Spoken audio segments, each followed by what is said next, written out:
Ooh, hello, hello. Monday. You might as well bring us back. I Welcome mean, back to the Come on, come on. podcast. Wow, all of us here. All right. As you can see, I'm not alone. The whole crew is here. We are Yeah. live. Blue session. oh, wipe your mouth, Tally. Wipe Our your mouth. family. There you go. One of those kind of days. Oh, what a day. People still eating dinner, snacking Yes. on Mm. Trying to get it in where we can fit it in. If you're watching now, go ahead and share this. If you're watching on YouTube or Facebook, share this with someone. We're going to have interesting dialogue, and we like to hear from you as well. We'll be displaying some of your comments and your feedback as we go throughout the night. But for now, guys, I mean, I hate to even ask Oof. what's been going on your There's been timeline. too much going on, but Yeah.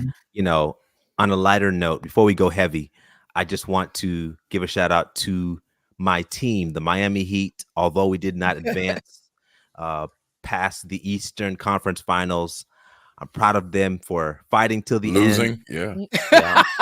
So Losing. I wish the Boston Celtics the best as they defeat the Warriors in the finals. Mhm. That's good sportsmanship. I love it. That's really good sportsmanship. Heat. It rhymes with defeat. You just got beat. On your feet. Oh my Yeah. goodness. But it's okay. It's all right. Oh, It's boy. all right. Yep. Yeah. And I have to be honest with you guys. I'm following the Queen Elizabeth Oh. thing. I got Really? I've been over there Really? since Diana. So you know, Really? yeah. Thank Sorry, you, Chuck, Charles. but it's Thank true, you. though, man. What's the Long appeal held to the you, Brad? queen. It was nice seeing the little queen out. Surely you jest. Chuck, I am dead serious, man. What is it about? I mean, we fought a war to make sure we didn't have to follow the queen, but It's true. what is it? I like what she had on. Okay, Nick, if that's okay. You like with you. women's clothing? Okay. Okay, Chuck, here we go. Here we go. Okay. It's the Jubilee. It's the Jubilee finale. Yeah. No, Jubilee. we get it. They are stuck in such a time War warp is true. Thank you, Charles. over there. It's Yeah. true. It's Yeah. unbelievable. It's true. Ugh. Matter Absolutely. of fact, Chuck, they did say that they're surprised that we're interested in what's going on. Okay, that Patrick is interested because you all are like, oh. You know, They don't You're care. probably not alone. They're not you know what you don't hear like on the BBC, because I listen to the BBC on this whole thing. They dedicated a whole show to it, you know, talking about planes flying over and horses and all that. What they're not showing are those people over in the UK that don't care about this stuff. They don't care about the Queen. They don't care about the castle. In fact, they wish the whole family would just go somewhere. But they still, But you I mean, won't- they got but a you lot. They won't hear said them her talk. her approval is 85%, Chuck. There's a lot of people over there love and her. And what are 85% they of who? approving her of? Just don't being know. there. Right. It's a democratic society, though, right? Yeah. Yeah. Just being Yeah. there. Even though they have a queen. With the Queen. You know, Yeah, it's they're on almost like- welfare. They're on welfare. Everybody else pays their stuff. You know. I mean, it's. I don't want to use the crude analogy, but it's like trying to milk a bull. I mean, That's crude. That's really no. crude. There's a cruder way of saying that. I mean, she is the queen of what? I mean, what does the queen do? United Kingdom, the UK. What? You I know. mean, what You does know, she guys, do? I have to tell you that I'm sorry I brought it up. Okay, I really am. I really am. Just Yeah, you know. give an account. This is going to be right up Inquiring there with minds wanna preaching know. shoes. I mean, you know. Dad, I'm not mad at you that you like the queen. That's all. No, that's cute. Sweet. That's No, it's not. I'm No, glad She's you don't said let 90 the no. Queen. She's 96 years old and still living, still That's right. reigning. Okay. Oh well, that's wonderful. But Hey, you know. there's some other UKers that would rather see Queen than the Queen. Wow. I'm looking for the host to take back over the show right now. I mean, You didn't know it was gonna go this far, did you, Pat? It's all right. It's all right. All love, all love. I know that I'm this is summertime. The kids are now out of school. So this is part 2 of the year for me. You know, I always kind of have that feeling where when they get out of school, I feel like I should be on break as well, but it doesn't really work out that way. So we're trying to sort through kids being out of school and still going to work, but we'll manage. Oh, well, you look refreshed and you look ready for labor. I mean, Thank you, Tally. Get And her. we're glad to have No, you back. y'all. No, I refuse. Get her, y'all. I mean, really. If it was me that said that, everybody would jump on me. Get her, y'all. You know, okay. Well, hey, Tell her stuff I like this don't is what you're see it. supposed to do. This is what mothers do. Go and get her. but no, she's a You good mother. said, She's a but good wait a minute, mother. wait a I minute. mean, Uh-oh. You didn't want to give GP props because you said that's what a father is supposed to do. How do you turn off my? How do you move me to the green room? you're having a bad day. Yep.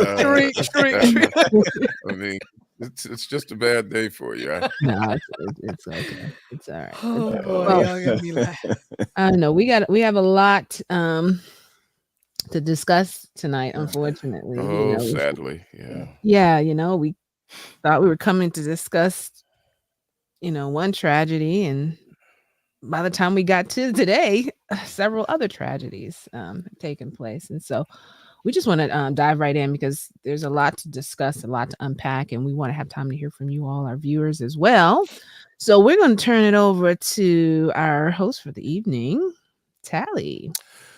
Well, I guess host. I sense that our jocularity and our humor is to veil the fact that we are marching through the desperate shadowlands of gloom and death after these mass shootings that we have experienced. I mean, this is a horrible thing that we're going through. I was looking, Pat and Charles and GP and Marlena and Tasha, at the fact that we have plagues, that we have violence, that there's so many things going on that almost seem like we're under judgment and Corrupt government. corrupt government. And, but here's the thing, folks. Today we want to talk seriously with you about something that is plaguing our nation. And that is, while you are watching this podcast, at any given moment in America, at any time, you might find yourself staring down the barrel of the business end of somebody's gun. I mean, it's a horrible reality that we have to face. I mean, what is it like to be simply living your life, and then suddenly this is the vision that you have? And the saddest part about it, it doesn't matter what you're doing, because you could be simply at a cookout or a family event, or you might be trying to shop at a grocery store. Perhaps you are praying in church, or maybe you're a child simply trying to learn your ABCs at school. And at any given moment, you could be staring down the barrel of a gun. And you try to figure out who might be behind that gun. Maybe you could see them coming. But the truth of the matter is, we don't know who is going to be the person on the business end or the other end of that gun, because it could be anybody that's coming at you with a gun. We know that it can be a white person, or it could be a Black person, or a Latino, or even an Asian person. It doesn't matter who the person is. But at some point, we could find ourselves staring down the business end of a gun with God only knows who on the other side with their finger on the trigger. And the saddest part of it all, ladies and gentlemen, is that we recognize that there's one place where it happens more than anywhere else. We always try to avoid being in certain places. But if you happen to be in this particular place, you could be in trouble. Have mercy. Because it's anywhere in the United States. It doesn't seem to happen in other places. Sure, it happened in Norway, and every once in a while it will happen in France or something. But the United States is home for mass shootings.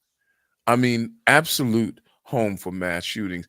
In the United States of America, we have found ourselves facing the tragic news of mass shootings 239 times. And that's only so far this year. Yeah. More than one per day. And that begs the question that all of America, of course, wants to ask. And that question is why? Well, if you listen to the politicians and the pundits, They will always give you the quick and easy answers. They'll tell you that the reason is because there are too many video games out there. And then somebody else will come along and say, well, no, the problem is that we don't have enough prayer in schools and our children aren't going to church. Or somebody will say, well, America's just too soft on crime. We need to start prosecuting people more vigorously and putting more people in jail. And some will say, well, the real problem is that there's just not enough jobs. People don't have jobs and they don't have enough money and they're desperate. And that's leading to it. And then last but not least, they'll say, no, the real reason is that there are just too many guns available. We have guns everywhere, and that's causing the problem. Well, when you look at these things, I mean, they're quick and easy, facile answers, but the truth of the matter is that they're too quick and too easy and too facile, and they don't bear up under scrutiny. Too many video games. The fact of the matter, ladies and gentlemen, China has more video games and sells more and spends more on video games than the United States of America does. Not enough church, not enough religion, not enough prayer in schools. Ladies and gentlemen, in Germany and in France, they haven't had prayer in schools for decades, and hardly anybody goes to church in those countries. England has become so desperately afraid that people aren't coming to church that many churches are starting to say, maybe we need to figure a way to force people. So it can't simply be that there are not people in schools, not hard enough on crime. We need to put more people in jail. The United States of America has 4% of the world's population and over 25% of the world's incarcerated population. So you can't say that we're too soft on crime. Not enough jobs, too much poverty. Ladies and gentlemen, we were never poorer than we were in the Great Depression. We didn't have this type of violence and homicide. In fact, the employment rate went up so high in the last quarter that they're extolling the fact that we're doing better than we have in a long time. So it's not the lack of jobs. It's not unemployment. How about the fact that there are too many guns, too readily accessible? Now, there's something to be said about that, because in the United States of America, when you look at availability of guns, the United States of America has, catch this, folks, 121 guns available for every 100 people. The next closest nation is the Falkland Islands, which has 61 guns for every 100 people. We have more than twice as many guns as the next closest nation on earth. And the next closest nation that is a part of the G8, you know, those nations that identify with us, is so far behind us, like 12 or 13 guns per 100, and we have 121 guns per person. So maybe it's too many guns, too readily accessible, until you look at the island of Jamaica. The island of Jamaica has a much higher homicide rate, but they only have 8.8 guns per 100 people. So when you really look at it, it's not simply the availability of guns. It's not the video games. It's not the fact that people aren't going to church. It's not that we're too soft on crime. It's not that there are not enough jobs. And it's not simply that there are too many guns. What we're going to talk about today is, what is it? Ladies and gentlemen, I invite you to join the finest group of conversationalists that the internet has ever known. The members of the UpSet podcast will now attempt to break down why we're seeing what we're seeing on our streets, in our churches, in our supermarkets about guns. What say ye one? What say ye all? Wow. Well, that was really Well, good, Tally. It made me quite sad. I will say, when the politicians are more supportive of the Second Amendment than they are the lives of people, that supposes a real issue.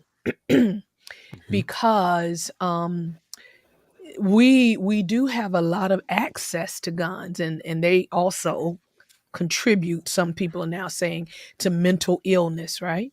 They're trying to say that. But if the people with mental illness are able to get guns so easily, then that is an issue, it seems, because there's more than just schools. We see is over 20 something mass shootings just since Uvalde Not even, has it been 2 weeks yet?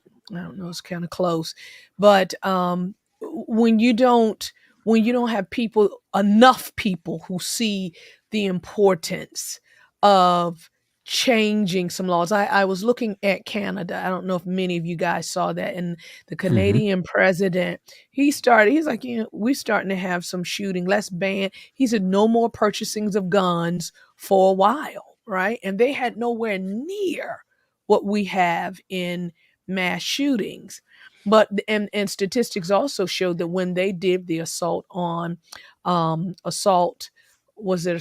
rifles, a ban like in the 1990s, 1994, something like that, that a lot of the violence went down.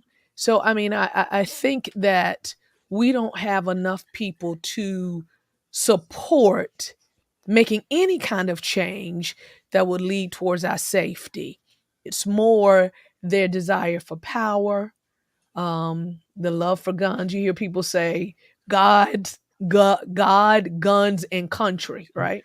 And so they desire so much to have guns that it now supersedes the love of people. I mean, that's just what I've been seeing. It's very hurtful, because when these assault rifles, I've heard physicians say that it blows up the body so much so that it's irreparable.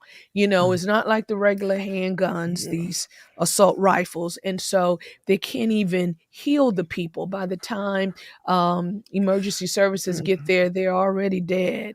Well, I hear you, Tally, but it's got to be. It has to be more than that. I mean, I am wary of the political answers are out there, and for example, loving the Second Amendment more than people.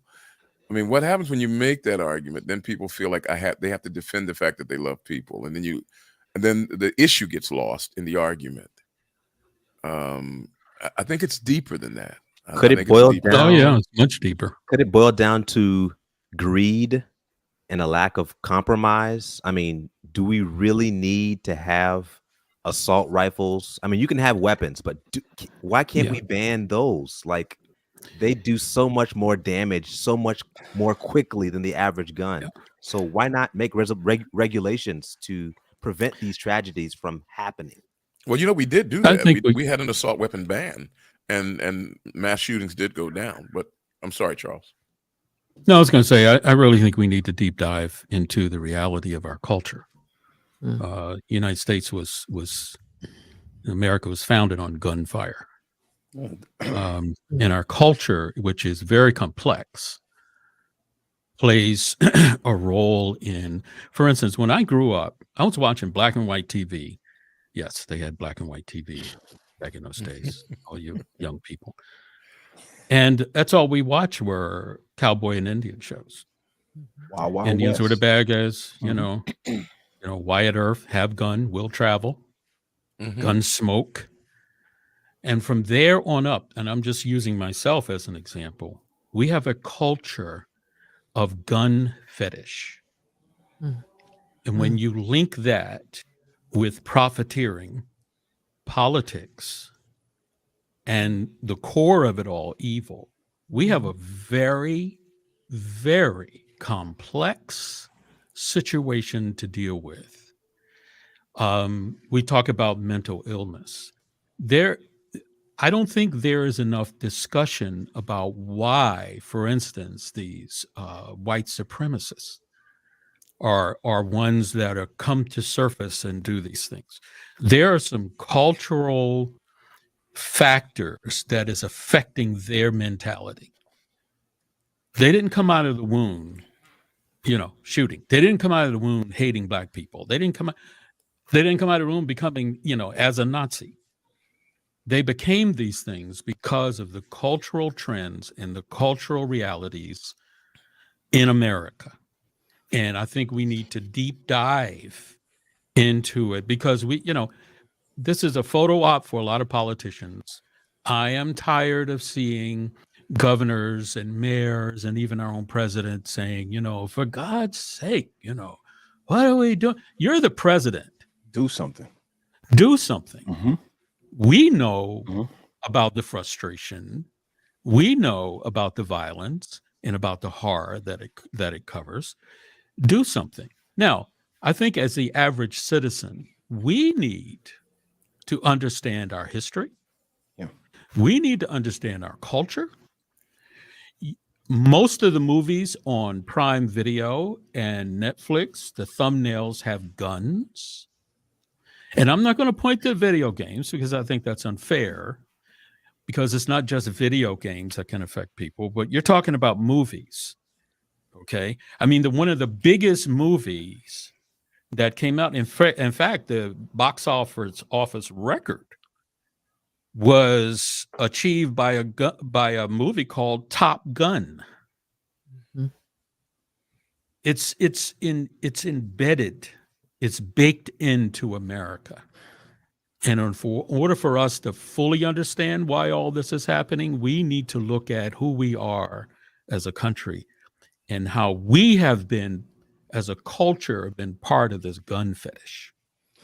But Chuck, I agree with you, but we've been, as you said, having guns for many millennia, many years. But when you see politicians getting on television celebrating their guns, I mean, there's a real push for the support of the Second Amendment. There's a real Mhm. push for it. Mhm. And you see them Christmas pictures, even the little kids holding rifles, because we have to realize this. We've always had mass shootings, but there is a major increase over the past couple of years. And so when you see leadership doing certain things, now they see, hey, this is acceptable. Let's Mhm. do this. There's a real push for that. And that's what I just want to make sure that we understand. It is a lot of politics behind it. And The profiteering. NRA, yes, Mhm. profiteering a lot, so much so that the politicians who are supposed to represent us, government, many of them are not choosing. I hear what you're saying, about the president, but he's not a king. He can only do so much. That's why the US has a Congress that then passes the laws. And so there are So some limitations. so what that said, my answer to that is Democrats or Republicans, they have both failed this country. Of course. Both of them have Of course. failed this country. Mhm.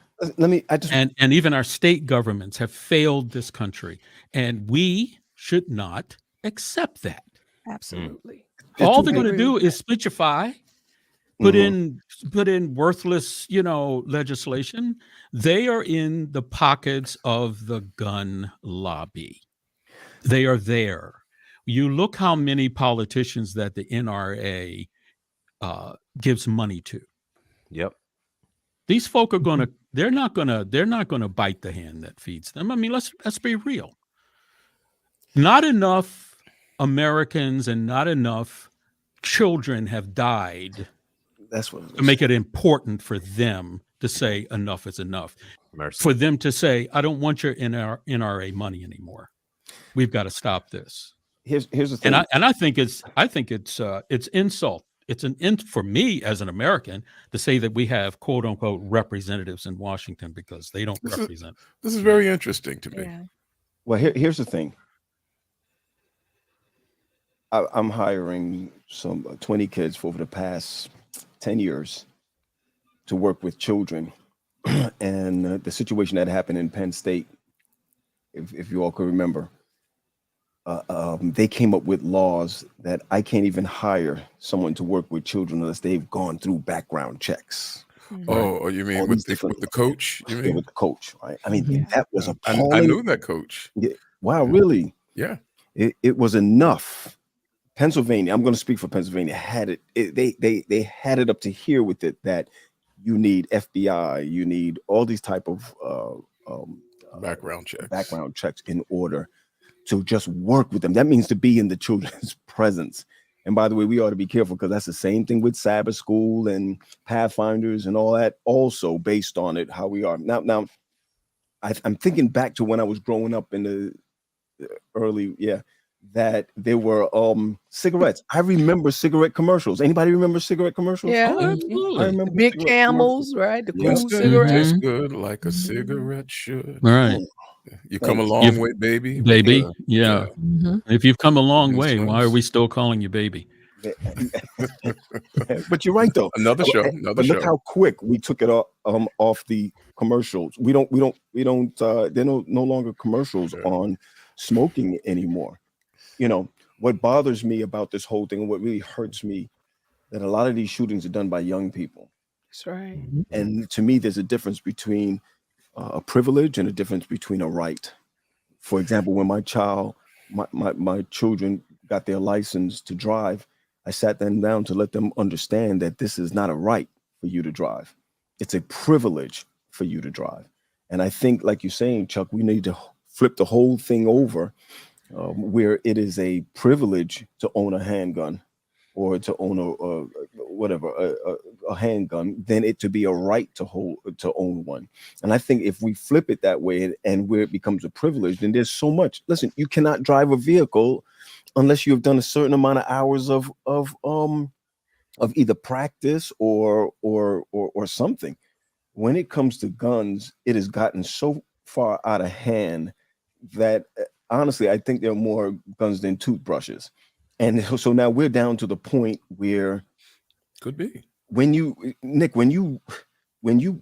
the opening, it literally flipped me to say that, wow, I can't go anywhere. That's right. Without Not to the thinking. doctor's office. But you said church. We can't even go to church without thinking that we need to be armed even to go to church. That's out of hand. So Chuck, I'm gonna go back to this. And Marlena, yes, something can be done. The problem is that if something will be done, if something is done about it, the pockets are going to be hurt. People are going to be angry about it until, and you can't even say until it hits their hometown, because it's hit their hometown already. Until it hits their family.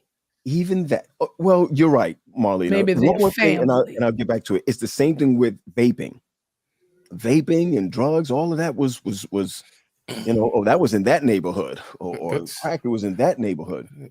Whoever Vera is, she just made a very vital point. Go ahead. Yes. Vera Kufora Manu. I know I'm probably mispronouncing your name, but the point is very valid, and that is Switzerland and the United States do have some comparisons. Switzerland is probably a little wealthier for sure, but they have a very, very close relationship with guns in Switzerland. In fact, you have to almost know how to shoot a gun in Switzerland because of the way their armed responses are constructed. And almost every citizen in Switzerland knows how to use a gun, but they don't have the mass shooting that the United States has. And so, you have a what problem, and you have a why problem. Like, what is the tool, the gun? And we recognize that. But then the other one is the why. Switzerland has ready access to guns. No murders. And then there's the 800-pound gorilla in the room that we don't want to talk about. And that is, even though we talk about mass murders now, mass shootings now, the real truth of the matter is that there's a mass shooting or mass murders that are conducted in Black neighborhoods every day.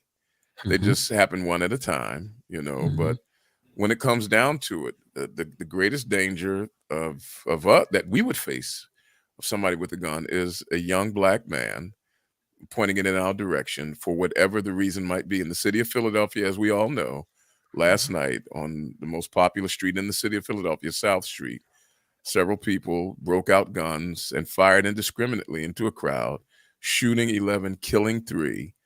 And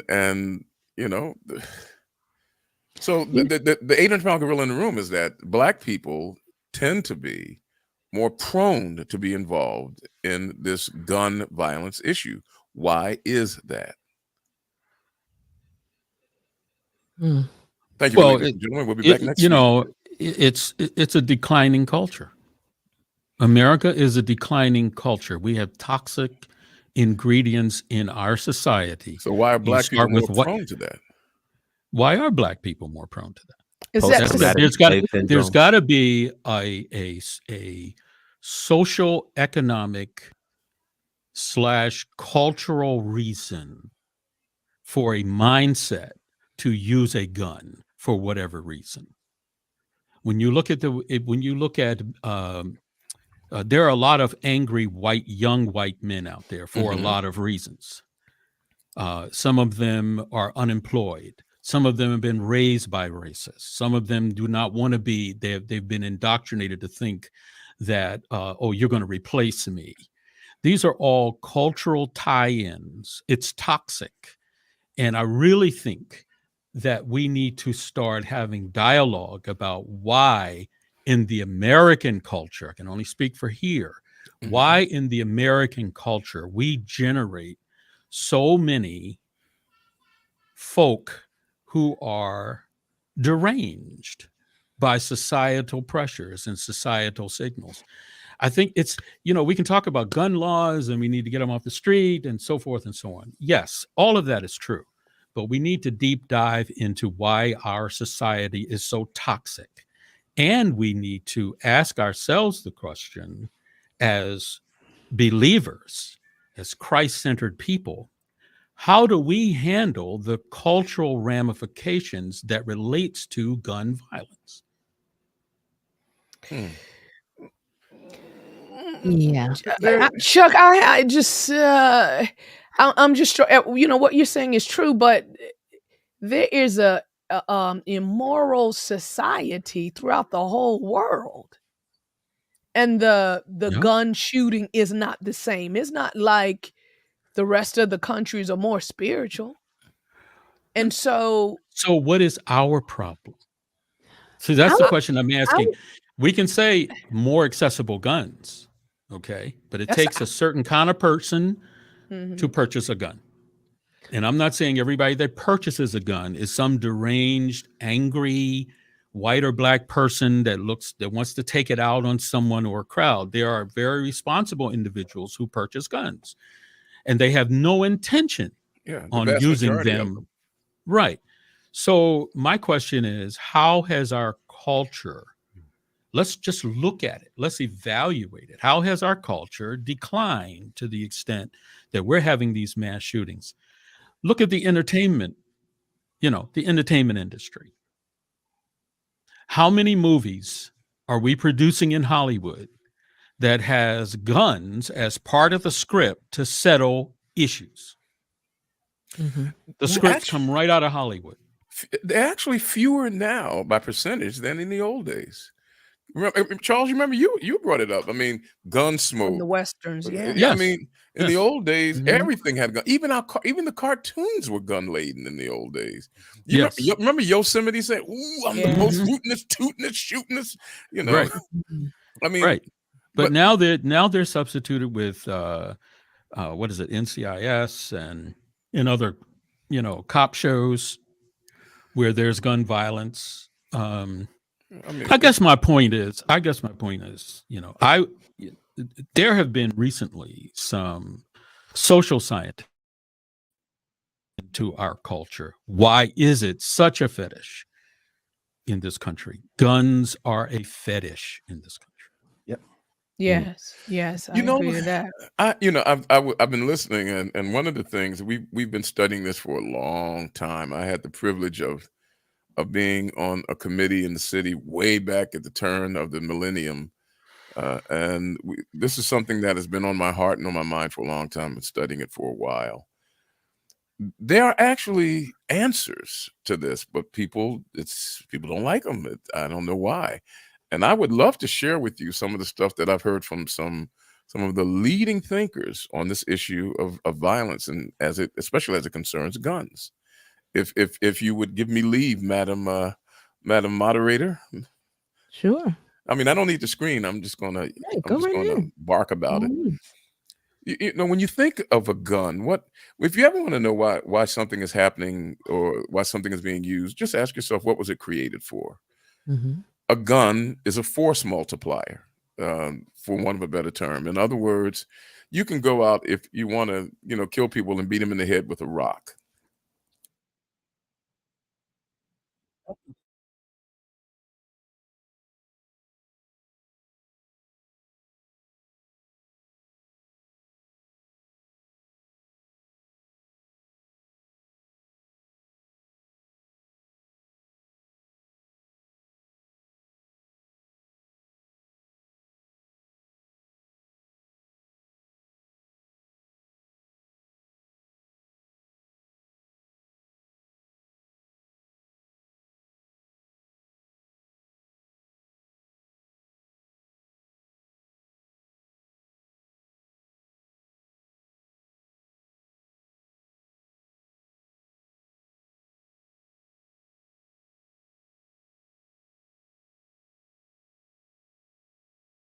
empowerment is distorted and they perceive it to be perverse.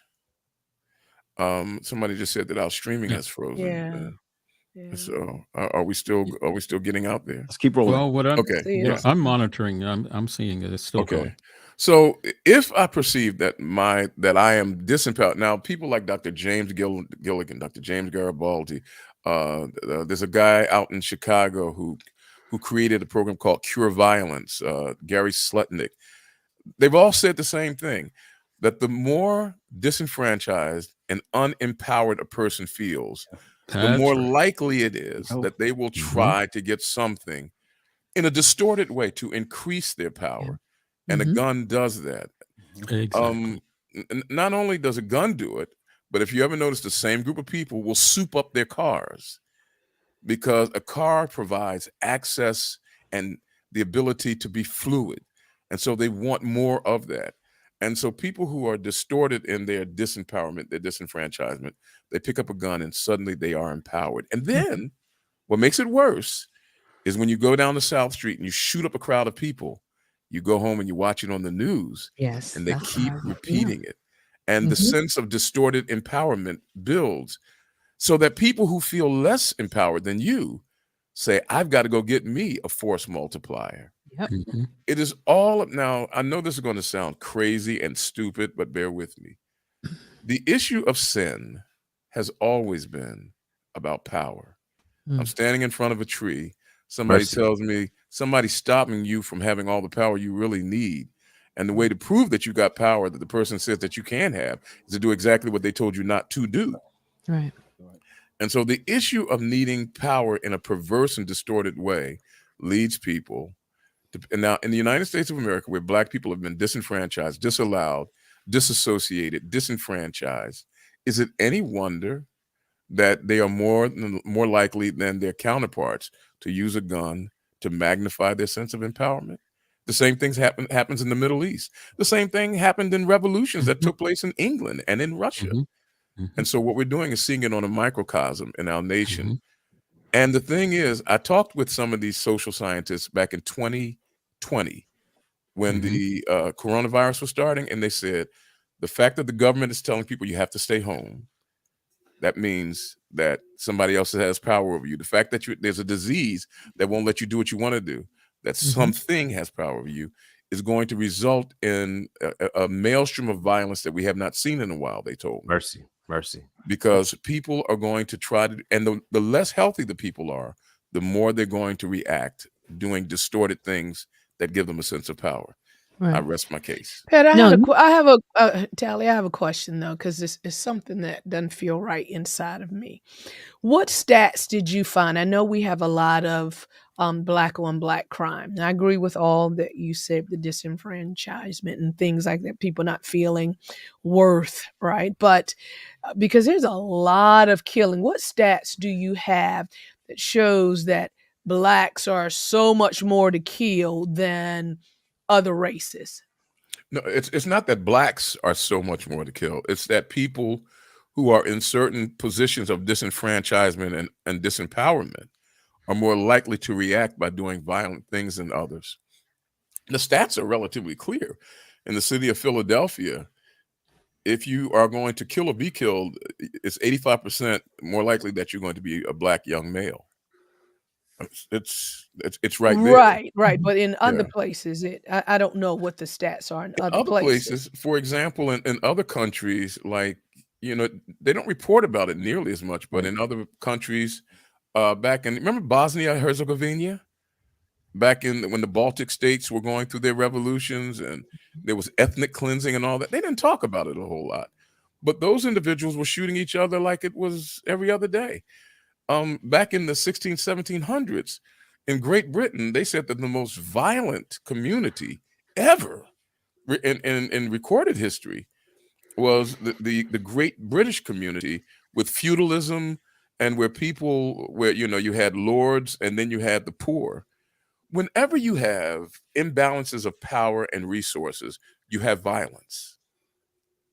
That is true in every system. Whenever there's a parity of like Japan, where there's in Japan, I don't care how much power you have, you can only make so much in corporate Japan because it has to be balanced.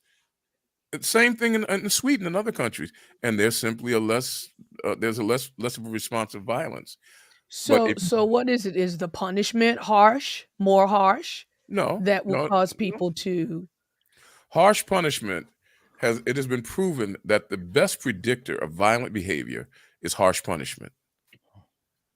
The more harsh, if you find me a country with harsh punishment, I will show you a country with a high violence index.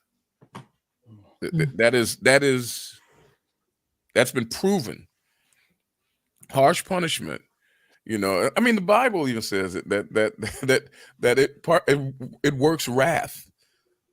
Beating somebody does not make them say, you know what, I think I'd like to be better now. That only works in a relationship context.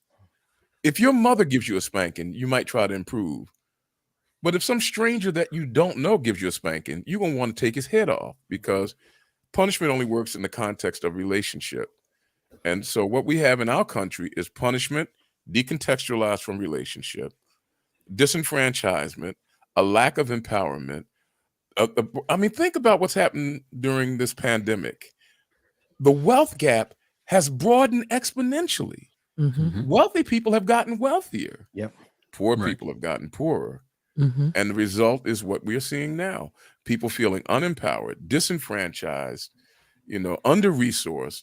Even though they are not, they still feel that way. There's a Sally, question. Oh, sorry. I was going to highlight the question by our friend in Buffalo, Pastor Rodney Grissom. So aside from our thoughts and prayers, like, what can we do to help this problem? Well, the cry goes out, in the book of Isaiah, that justice has fallen in the street, equity cannot enter, and violence becomes the result. It speaks that the Bible says that again and again and again, especially in the minor prophets. The best way to end violence in a society is to create equity. A situation where people will feel that fairness will ensue. We are wired that way. Even a child who doesn't know math and who doesn't know science, if you bring two children together and say, I want to give you each dessert, we're going to split a cookie, and you take a real small piece of cookie and give it to one child and give a big piece of cookie to the other, they will be able to recognize that is not fair. And that unfairness will lead, if you're not careful, to violence. There's something about us. I mean, it's still greater than that, though, too, Pat. I mean, on Tally, because if you go into a Black community where there's an increase in drugs and people are dependent on that for an income, I mean, right now the job market is excellent. People can go out and get a job very easily, but if they don't desire it and they're used to a certain lifestyle, how does that change when the violence is there? When you say, how does that change when the violence is there? I'm not sure what you're asking. Well, I mean, how does that change when they're used to that volatile lifestyle? I make my fast money. I just shoot when someone disagrees with me. I turned out Gary Slutnick, who was the creator of Cure Violence, and which is probably the most widespread anti-violence program in the country, is actually an epidemiologist. He's a medical doctor whose expertise is in fighting diseases. And he said he had noticed that violence tends to spread the same way that diseases does. In other words, violence is catching. We live in a society now where people are so afraid of being taken advantage of, and that folks who never thought of buying a gun are buying a gun now because violence is catching. I am afraid somebody is going to shoot me, so I'm going to get a gun. And now that I have a gun, when a person does something that used to look suspicious, now to me it looks threatening, and I respond by deciding that I will use my gun before you use your gun on me, because violence is catching. And in cultures like ours, I grew up in North Philly, Charles knows. When you grow up in a situation like that, you got to be ready to go for it before it gets you. And so if you, and that's their hope. That's the hope of the NRA, that more people will buy guns and the good people will shoot the bad people, just like the cowboy days. I hope that too. I mean, I hope the good people shoot the bad people too, especially if I'm the good people. Well, my point is to buy more guns. I think I mean, you know, back in the day, people would just fist fight, or you know, because we've been impoverished for years. But the question that you ask is what do you what the context? Because we live, I mean, people in America feel that they are more threatened now than they were 50 years ago, and they are not, but they feel that way. And because they feel that way, they have bought the gun buying public has increased algebraically, and the fastest growing segment of the gun buying public, two of them are with us today, Black women. Yeah. And it all comes out of equity. We keep talking about that. It all comes out of equity. When you find, first of all, we don't trust the system. Exactly. So if the community does not trust the system, they will bring the law. They will take the law in their own hands. And which says, hey, I'm going to protect. Listen, it was the same way when in the United States they were moving from east to west, right? When they was moving from east to west, the person who took most ground were those who had the most guns. This is where the slinging came from. They took the most guns. So really, we got to go back to what Chuck was talking about. There needs to be a cultural change. I know we're talking because we're in the Black community, we're talking about our own people, but there needs to be a cultural change right across the board. Crucify me for this. I told a group of people, stop saying Jesus is coming, so it's going to get worse. That does not fix the problem, right? I'm sorry, you know, I am a preacher and I believe, you know, in end times, but we don't fix the problem by saying it's going to get worse because Jesus is coming. There needs to be a cultural change. And I said this in the beginning, they would rather come into our community and talk about privileges and rights than to talk about that on the outside or with other communities. And I'm not saying that we ought to pay attention to what's going on, but the truth is that when you look at promoting equality, when you look at bringing up your neighborhoods, when you look at the disadvantaged people becoming advantaged people, violence comes down. I mean, it naturally does that. We don't worry about police officers if we ain't doing anything wrong. Right? So you worry about them. Well, in my neighborhood, we were scared of cops and the robbers, man. Both of them was whooping head. I mean, but let me say something in this. I do believe that more education, you know, politicians, those who run the companies, you know, Smith and Wesson, all of them, those things were not made for us. Okay, because we don't buy guns, we receive them. We buy them now. They buy them. Well, buy them. Yeah. I'm talking about legally versus illegally. I'm talking about legally versus illegally. When you have a legal weapon, it cannot be traced. When you have when you do it the responsible way, that's part of the responsibility, is that it can be traced back to me. It's so my responsibility level climbs higher. That's for our community. It should. But it's different from what happened in Texas. Right. One of the things I told, you know, some of our young people when they smoke weed and they mix their weed and they mix all of that, I tell them, I said, what's going to happen with you guys that when you go to the hospital, you're going to be put on a list. And you're going to be put on a list that you will have a mental problem because you smoked something bad. While other communities, they're not going to do that. They're not going to have that kind of That's true. You know what I'm saying? They're not going to put that on them. So the reason why I say that is we got to be able to teach our communities. The more jobs you have, the less you're going to get out there and feel like you're disadvantaged. That's right. So who's going to keep us away from the jobs? Marlene, I'm going to tell you this. I watch the economic structure of what's going on in the United States, and they talk about this is the best time for jobs. That's for them. It's the best time for jobs for them. But who's coming into our communities and holding down what's going on? I'm sorry, hold on, guys. When I look at what has happened in Texas, and I look at what happened in Buffalo, we don't hear about Buffalo anymore. right? It's They still gone. say You a don't- little bit about Buffalo. They Yeah, talk A little about bit. it. Well, yeah, I A little mean, bit. 19 children It's can, kids. It's because of yes, this. Yeah. yeah. But they still And reference remember, it's Buffalo. still a minority situation there. I do But know one that. of the things we have to get I do away know from that. is the what I call the senior citizens debate. Mhm.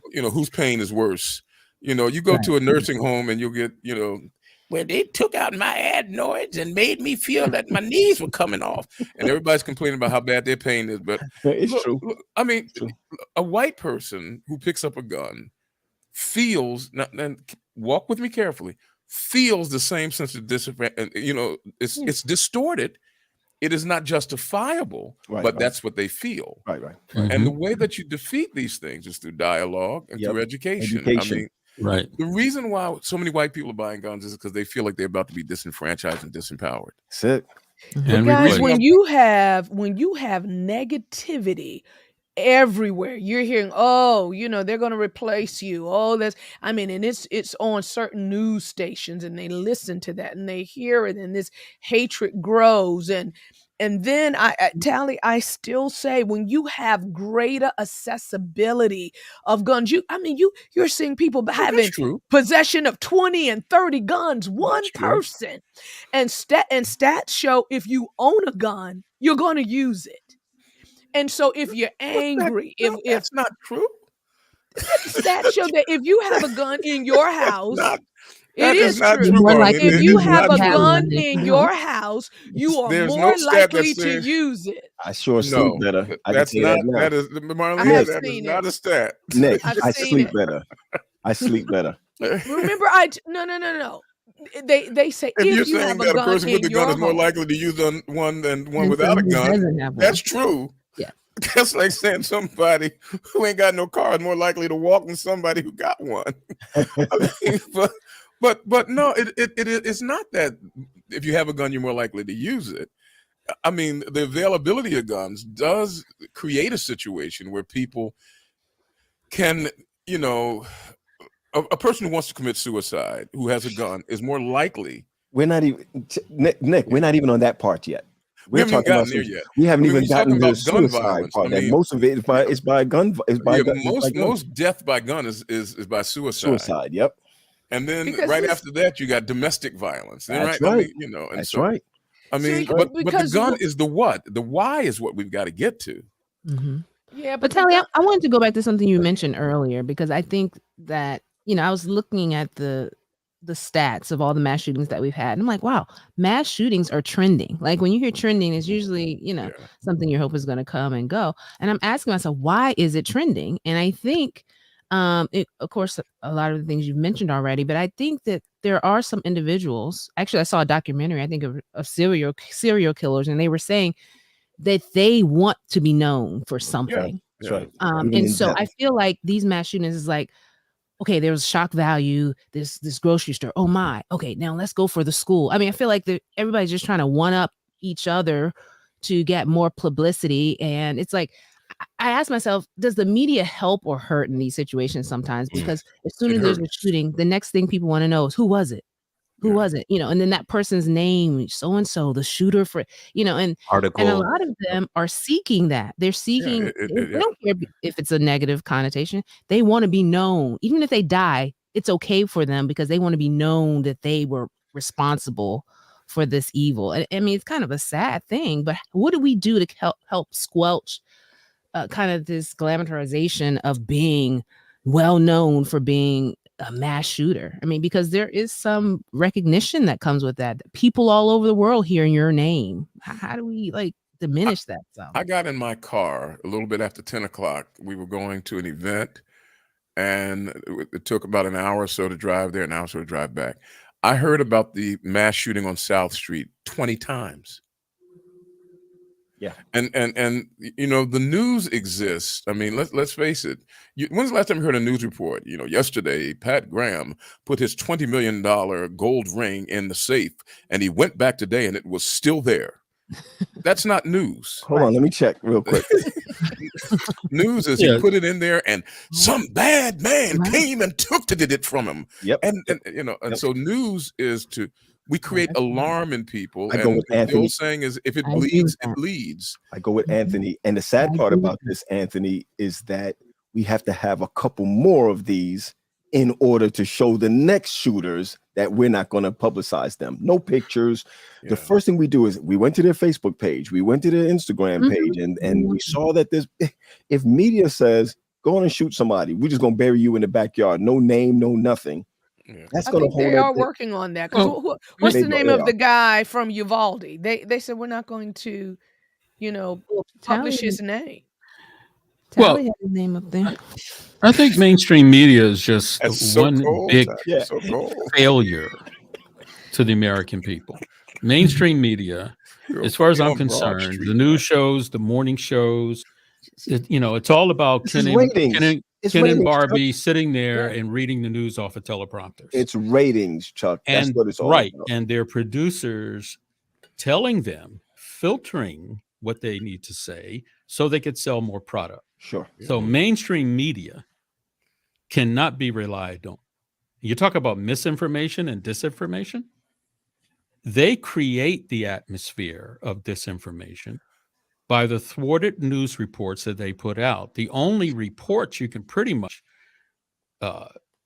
trust are by independent reporters who do not have corporate sponsorship. Okay.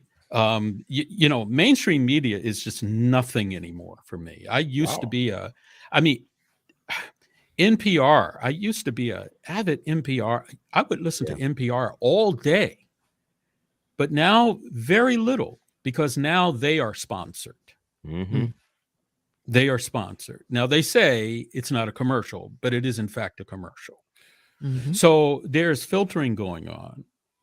Good news reporters, good city editors and desks will tell you that a lot of stories are filtered 3 times before they hit the Come public. out. Yeah. But it must be noted that the news media is serving an appetite, and we are the appetite. I mean, Exactly.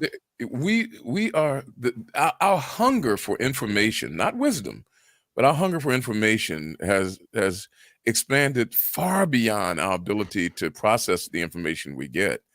And at 11 o'clock, we're racing to see what blood has spilled. And then we wake up in the morning and it's right there, because somehow or another we feel that we're going to be hoodwinked if we don't get the info.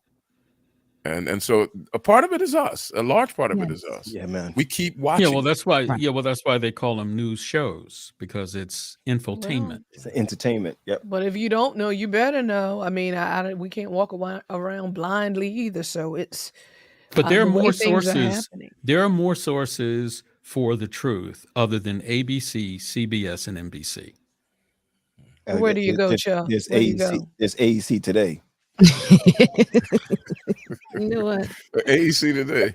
Yesterday, not Christopher that- Columbus Listen, discovered a set of listen. islands in Well, see, the thing that Caribbean. concerns me when you ask that question, Marlena, Mhm. thanks to the internet, now we have independent reporters and independent news organizations who are able to use the internet to bring up facts and figures Aw, thank you. that we don't get, from mainstream media And for a lot of podcasters. reasons. Upsetters, podcasts. I we're can news- listen oh, to, news source? I can listen to a major story that breaks in the United States and hear that same story break on the BBC, They're and you different. get 2 different 2 stories. different stories.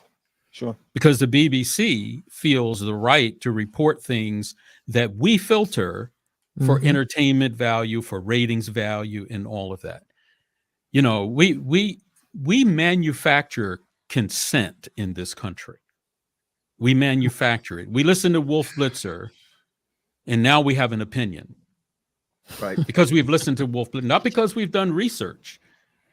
Not because we've done some reading. No, we listen to Wolf Blitzer, and then we form our opinions, and then we blurt them out, and it just goes over and over and over again.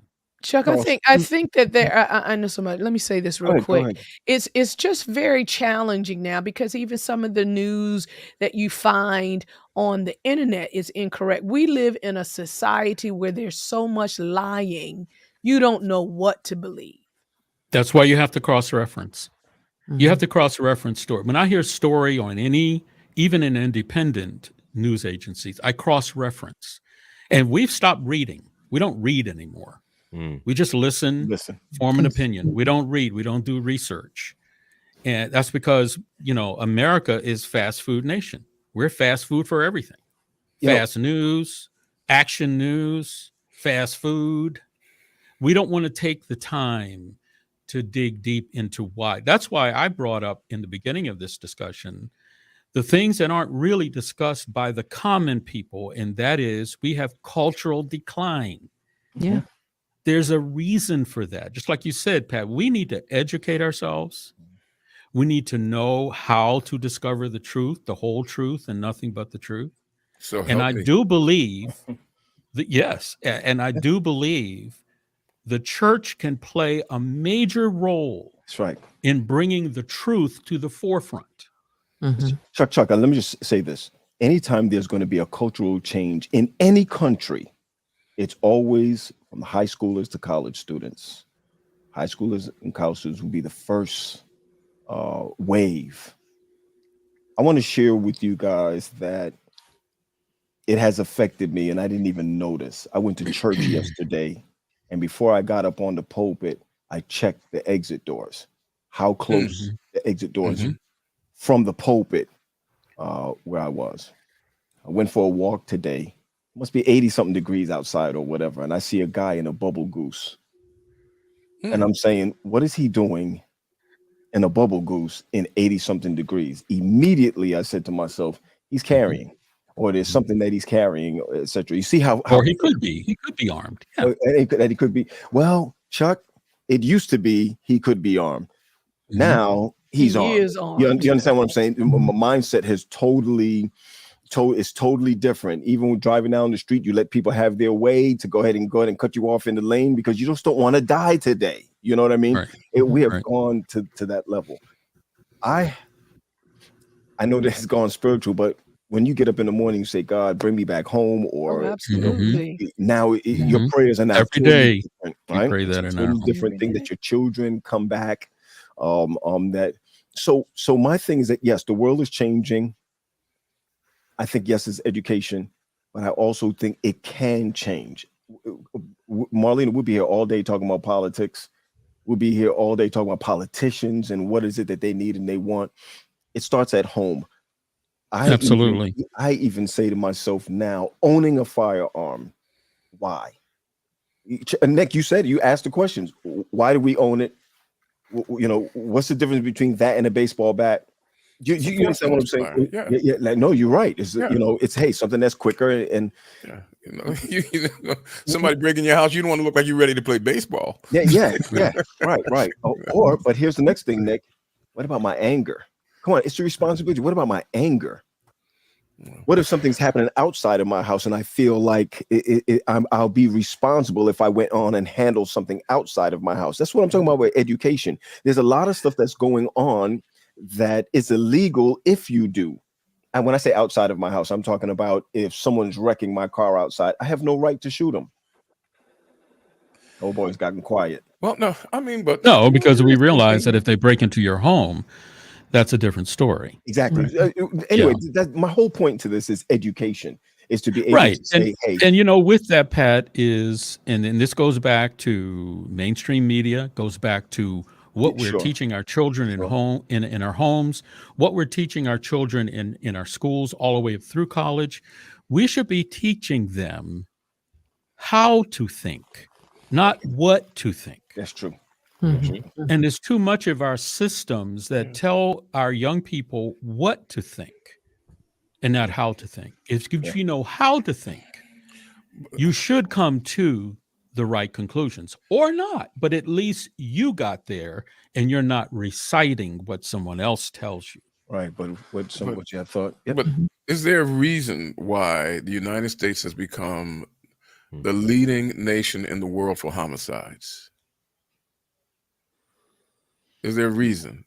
Now, I threw that out at you. How much longer do we have? We've already been on an hour. But the reason they love guns. I threw that out at you as a red herring, because we are not the leading nation in the world when it comes to homicides. We're not even close to the leading nation in the world when it comes to the leading nation in the world when it comes to homicides is El Salvador. Wow. Which has more than 10 times more per than capita, us. right? When you're talking about per capita, We're not even leading per capita. Wow. I mean, the United States is not even close, but we are leading in the ability to tell the story, which makes it appear Wow, very that good, we are man. leading. Wow. I mean, But I thought we very were good. the leading with mass shootings. we are the leader with mass shootings. Mhm. You know, we are the leader with mass shootings. When you talk about civilian mass shootings, now when you talk about hunters and armed forces shooting up villages full of people, then now you've got to go to Africa or Central America, Right. and you'll find that happening there. I mean, but the United States, it appears to be more dangerous than it's ever been, more deadly than it's ever been, and neither of those things are true. It feels that way, and that means that there are more people who are going to try to get force multipliers to empower themselves, and it's black and white. And until we start having dialogue, and until we start confronting ourselves with facts. I mean, for example, the fact I just gave you that we are the #1 homicide nation in the world, that is a non-fact. As a certain president would say, Feels true. that's fake news. Fake news.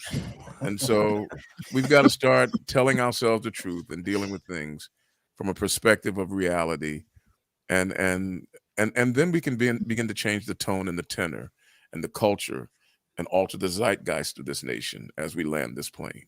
Wow. Yes. Well, let's As leave them before- with some hope, Tally. Yeah, Leave I 'em was with gonna say, some before hope. we go, we recognize the reality in which we live. I mean, as a matter of fact, today I was took my daughter to the store, and as we were walking in the parking lot, she turned to me and she said, "You're not scared?"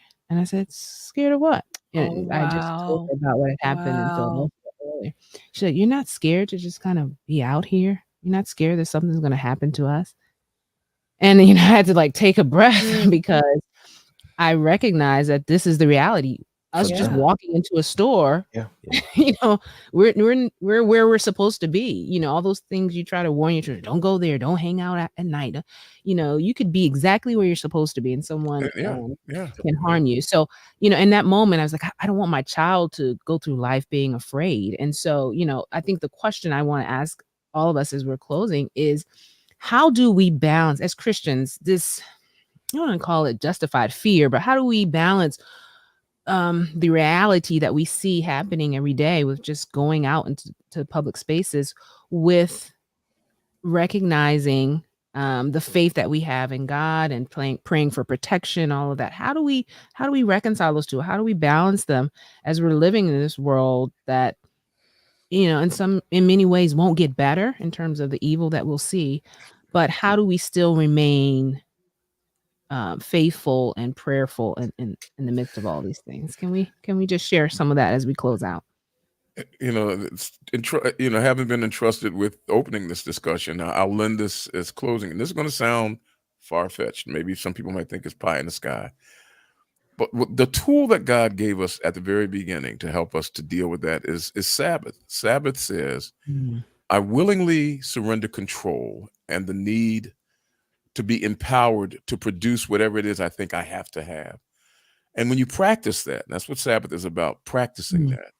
The shadows lengthen on Friday, and we come to the place where we say, I'm letting it go. And all that I am and all that I have is in the hands of the one who manages my life. And I'm letting it go. I am willfully letting go. The fear that we have, the reason we need a gun, the reason we are feeling what we feel is because the fear of a loss of control and the power to assert ourselves is the greatest fear that human beings have. But the Sabbath teaches us to let it go all the time. It's a practice. It's a ritual that the law of the Lord is perfect, converting the soul. It changes the essence of who I am when I learn how to surrender. It's good stuff. It's really good. All right. Thank you. Thank you. My words are watch and pray. Yeah. Watch and walk with God daily, and make sure that we teach our children to do as well. Let's sing that. I walk with God from this day on. I don't know the rest of the words. Somebody help me. I know the tune, but I'm definitely not going to sing it. My sister Tony. Tony, I love that child Tony, with all my heart. support him like that, honey. Yeah. He'll do a concert. Yeah. Anyway, Nick, thanks. I'm going to say this as part of the upsetters. The beginning, as we talk through this, this is education, even for those for us here. And I want to tell you guys, I miss you guys. Yeah, I do too. Yeah, miss you guys last week. Huh? That didn't sound very convincing. Yeah, Tyler. No, I really did, man. Well, last week I think it 2 weeks wouldn't. without me, didn't you? Yeah. I think it would not hurt for our churches to offer, not only for our church members, but for the communities that we are in, dialogue about the gun violence, dialogue about gun ownership. I think the churches should lead out in that discussion. You saw M. Williams. You see what M. Williams said, right? I don't know. M. Williams. Yeah, Mike Williams. Yeah. Oh, that's Mike. Yes. Oh, I didn't know it was Mike. That's Mike. Yeah. I just think that when we talk about, this podcast is a ministry, and as a part of the ministry, we want to encourage our churches, our members, to have dialogue. Yep. And talk about it. Let your children understand. Allow them to express how they feel in a discussion, and then you can help them understand how to deal with their fears. Just like Latasha's daughter said, "Aren't you scared?" That means her daughter is thinking about this. That's right. So why not create a culture or a platform where children can talk about this and adults can feed back, and we can start to put our fears in perspective. That was MV, but go ahead though. I was just throwing that in there. That was MV. But you're right. You're right. And I did want to read one of our viewers, Norma Russell, said, "As God's children, we must remember 2 Chronicles 7:14, which says, if my people which are called by my name, absolutely, humble themselves and pray and seek my face and turn from their wicked ways, then will I hear from heaven and will forgive their sin and will heal their land." It's that turning from the wicked ways that stops a lot of us. Nick, as she was reading that, going through, I said, turn from the wicked ways. What? That's part of it. Yeah, I mean, part of it. Saints of God says, "If my people call my name, shall humble our Lord and pray." Thank you, Lord. I'm speaking it and turn from that wicked way. Which wicked way you gonna turn from? That's where we get caught up. Thank you, Sister Norma. That's good. Yes, thank you for that. But you know what, guys? I'm just going to say that this is a very serious subject, and my prayers go out to all those who have lost loved ones in the last 4 weeks. Yeah. It is. And it just keeps continuing. Gut wrenching.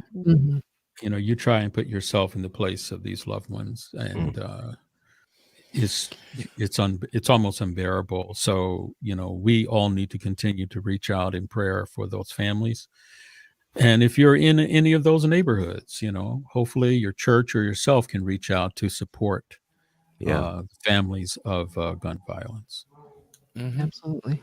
Thank you. And if you have any comments on today's show or any for the future, please write us. We enjoy reading your comments. The whole team reads them, and we love hearing from you. So continue to write us at upset@aecsda.com. Don't forget to share this if you're not already subscribed to our YouTube channel.